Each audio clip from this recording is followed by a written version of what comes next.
Bikini killer के नाम से कुख्यात सीरियल किलर चार्ल्स शोभराज जल्द ही जेल की सलाखों से बाहर आएगा। नेपाल की सुप्रीम कोर्ट ने उसकी रिहाई का आदेश जारी किया है। 15 दिन के अंदर बिकनी किलर जेल से बाहर होने के साथ ही अपने देश फ्रांस में होगा। दुनिया के कई देशों में हत्याएं कर चुका शोभराज नेपाल में 2 पर्यटकों की हत्या के मामले में बीते 9 साल से सजा काट रहा है। शोभराज रिहा क्यों किया जा रहा है? उसके अपराधों की लिस्ट इतनी लंबी है। क्या भारत में भी इसने हत्याएं की हैं? इस सीरियल किलर को बिकनी किलर क्यों कहते हैं? हत्या के अलावा भी क्या किसी मामले में इसका नाम आया है? जुर्म की दुनिया में शोभराज ने कैसे कदम रखा? शोभराज के अपराधों पर फिल्मी जगत में क्या हुआ? आइए इसके बारे में जानते हैं। चार्ल्स शोभराज का जन्म जापानी कब्जे वाले साइगोन में अप्रैल 1944 में एक अविवाहित वियतनामी लड़की और एक भारतीय व्यापारी के घर हुआ। उसके जन्म स्थान ने उसे फ्रांसीसी नागरिकता के योग्य बना दिया। शोभराज को उसके माँ के नए पति ने अपनाया, जो फ्रांसीसी इंडो चाइना में तैनात एक फ्रांसीसी सेना के लेफ्टिनेंट थे। शोभराज ने अपने शुरुआती दिन परिवार के साथ दक्षिण पूर्व एशिया और फ्रांस के आसपास बिताए। शोभराज की रिहाई के पीछे नेपाल का वरिष्ठ नागरिक अधिनियम है।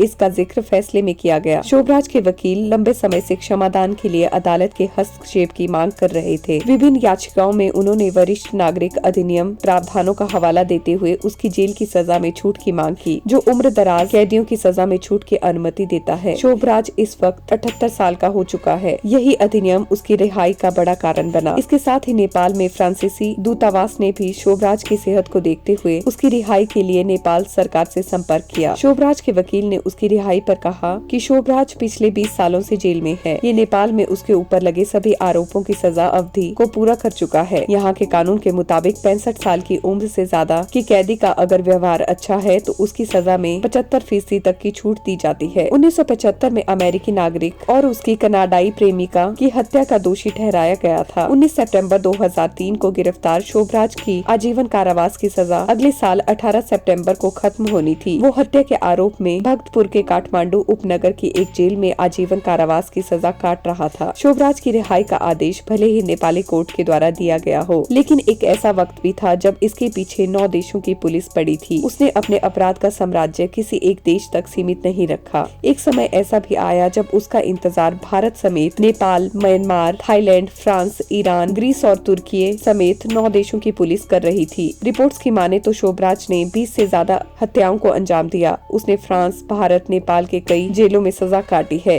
एक वक्त शोभराज अपराध की दुनिया में एक ऐसा नाम था जिसकी चर्चा सड़क से लेकर सिनेमा तक होती थी। चार्ल्स शोभराज और उसकी पत्नी चंचल 1970 में पुलिस से बचते और रास्ते में मिलने वाले लोगों को लूटते हुए मुंबई पहुंचे। मुंबई में चंचल ने एक बेटी को जन्म दिया। इसी दौरान शोभराज ने जुआ खेलना शुरू किया। ये वही समय था जब शोभराज डकैती और ठगी से आगे बढ़ बिकनी किलर के रूप में कुख्यात हुआ। वो विदेशी पर्यटकों का दोस्त बनकर उन्हें नशीली दवाइयाँ दे देता था। इसके बाद उनकी हत्या कर देता था। विदेशी महिलाएं उसका मुख्य शिकार बनती थी। माना जाता है कि इस दौरान भारत में उसने 4 साल के भीतर करीब 24 लोगों की हत्याएं की। 1976 में वो भारत की गिरफ्त में आया, लेकिन 1986 में वो जेल से भागने में कामयाब रहा। दरअसल शोभराज दिल्ली की तिहाड़ जेल में सजा काट रहा था। यहाँ उसने अपना जन्मदिन मनाने के बहाने सुरक्षा गार्डों को नशीली मिठाई खिला दी और जेल से भाग निकला। 1 महीने बाद उसे दोबारा गिरफ्तार कर लिया गया। 1997 में सजा पूरी होने के बाद वो फ्रांस चला गया। पिता की मौत के बाद शोभराज की मां ने दूसरी शादी कर ली। इसी दौरान वो पेरिस की सड़कों में गाड़ियां चुराने लगा। 1963 में पेरिस में चोरी के बाद पोइसी जेल में उसने सजा काटी। शोभराज को जेल कर्मियों के द्वारा नैतिक विशेष रियायतें मिली। उसे अपनी कोठरी में किताबें रखने की अनुमति दी गई। लगभग उसी समय वो जेल वॉलेंटियर फेलिक्स डी स्कोगेने से मिला। पैरोल मिलने के बाद शोभराज डी एस्कोगने के साथ चला गया और पेरिस के अंडरवर्ल्ड के बीच घूमते घुसपैठ करने लगा। समय के साथ उसके अपराध बढ़ते चले गए। शोभराज के अपराधों की कहानी सिनेमा और साहित्य जगत को भी अपनी ओर आकर्षित करने लगी। उसके ऊपर कई किताबें और फिल्में बनी। थॉमस थॉम्पसन की सर्पेंटाइन, रिचर्ड नेविल और जूली क्लार्क की the life and crimes of Charles Sobhraj और नोएल बार्बर की द बिकनी मर्डर शोभराज पर लिखी गई किताबें हैं। 2015 की हिंदी फिल्म में मैं और चार्ल्स, जिसे प्रवाल रमन और सिजनूर नेटवर्क के द्वारा निर्देशित किया गया था, कथित तौर पर नई दिल्ली में तिहाड़ जेल से शोभराज के भागने पर आधारित है। फिल्म में रणदीप हुड्डा, ऋचा चड्ढा,